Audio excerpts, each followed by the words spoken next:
انسانی جان اللہ تعالیٰ کی بہت بڑی نعمت ہے۔ اسلام نے انسان کی جان، عزت اور مال کی حفاظت کا مکمل نظام دیا ہے۔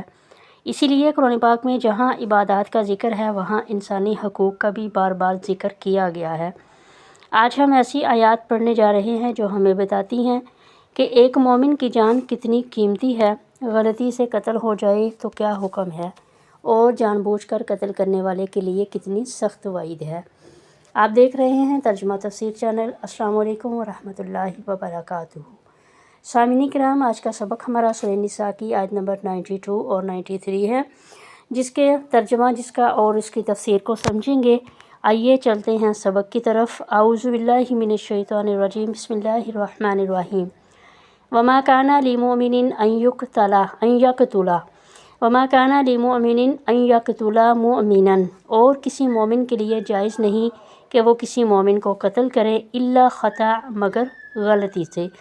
ومن قتل مؤمنا، اور جو کسی مسلمان کو قتل کر دے خطأ، غلطی سے، فتحریر رقبۃ مؤمنۃ، پس وہ غلام آزاد کرے گا، مومن یعنی مسلمان غلام آزاد کرے گا۔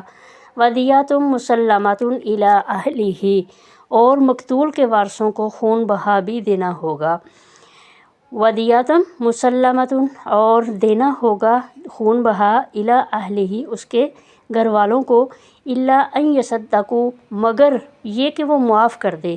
یعنی اگر کسی انسان سے مسلمان کا قتل ہو گیا ہے تو وہ اس کے بدلے میں، یعنی اس کی جو معافی ہے وہ کیسے ہوگی؟ اس کے بدلے میں وہ خون بہا ادا کرے گا گھر والوں کو، ایک مومن مرد کو، کسی بھی یعنی مسلمان ہو اس کو وہ آزاد کرے گا، غلام آزاد کروائے گا۔ یہ جو صورتیں ہیں کہ وہ دیت بھی دے گا یعنی خون بہا دے گا مقتول کے وارثوں کو، الا ان یصدقوا، اس کا مطلب ہے اگر وہ اس کو معاف کر دے۔ فإن كان من قوم عدو لكم، پس اگر وہ ہو ایسی قوم میں سے کہ جو دشمن ہو تمہارے، وهو مؤمن، اور وہ مومن ہو، فتحریر رقبۃ مؤمنہ، پس وہ ایک غلام آزاد کرے گا مسلمان، وإن کا یعنی مسلمان غلام اس کو آزاد کروائے گا۔ وإن كان من قوم بینکم وبینہم میثاق، اور اگرچہ ہو وہ ایسی قوم سے، بینکم وبینہم، تمہارے اور ان کے درمیان، میثاق، کوئی معاہدہ ہے، فدیۃ مسلمۃ الی اہلہ، پس وہ خون بہا دے گا اس کے گھر والوں کو، وتحریر رقبۃ مؤمنہ، اور ایک مسلمان غلام آزاد کرے گا۔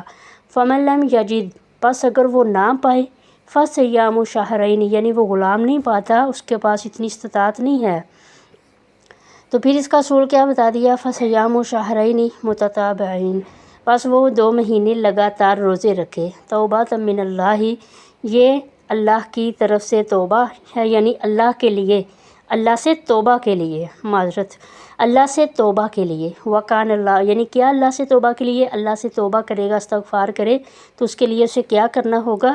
2 مہینے لگاتار روزے رکھنا ہوں گے۔ وکان اللہ علیما حکیما، اور اللہ تعالیٰ جاننے والے، حکمت والے ہیں۔ دیکھیں اس آیت مبارکہ میں اللہ تبارک و تعالیٰ نے واضح فرمایا کہ ایک مسلمان دوسرے مسلمان کو قتل نہیں کر سکتا، اگر قتل ہو بھی جائے تو صرف غلطی سے ہو سکتا ہے، جان بوجھ کر نہیں۔ پھر اللہ تبارک و تعالیٰ نے غلطی سے قتل ہونے کی صورت میں کفارہ اور حقوق العباد دونوں بیان فرمائے۔ ایک مومن غلام آزاد کیا جائے، مقتول کے وارثوں کو خون بہا دیا جائے، اگر غلام میسر نہ ہو تو 2 مہینے مسلسل روزے رکھے جائیں گے۔ یہ حکم اس لیے دیا گیا تاکہ انسانی جان کی عظمت دلوں میں باقی رہے اور لوگ جان لینے کو معمولی نہ سمجھے۔ اس آیت سے یہ بھی معلوم ہوا کہ اسلام عدل، ذمہ داری اور انسانی حقوق کا دین ہے۔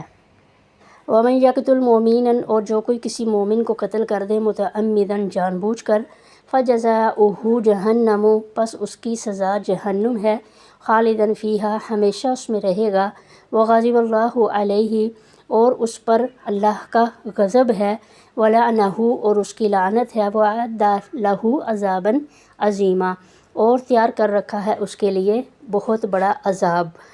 اس آیت میں جان بوجھ کر قتل کرنے والے کے لیے نہایت ہی سخت وعید بیان کی گئی ہے۔ اللہ تعالیٰ نے 4 سخت سزاؤں کا ذکر فرمایا ہے، جہنم، ہمیشہ اس میں رہنا، پھر اللہ کا غضب اور اللہ کی لعنت اور بڑا عذاب۔ یہ اس بات کی دلیل ہے کہ ناحق قتل اسلام میں بہت بڑا گناہ ہے۔ آج معمولی جھگڑے، غصے، حسد، دشمنی یا انا کی وجہ سے لوگ ایک دوسرے کی جان لے لیتے ہیں، حالانکہ ایک انسان کی جان پوری انسانیت کے برابر قیمتی ہے۔ یہ آیت ہمیں صبر، برداشت اور غصے پر قابو پانے کا سبق دیتی ہے۔ اللہ تبارک و تعالی ہمیں کسی پر ظلم کرنے، کسی کا حق مارنے اور ناحق خون بہانے سے محفوظ فرمائے، آمین۔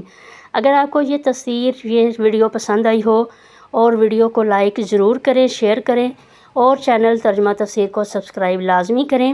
انشاءاللہ ملیں گے ایک نئے سبق کے ساتھ۔ السلام علیکم ورحمۃ اللہ وبرکاتہ۔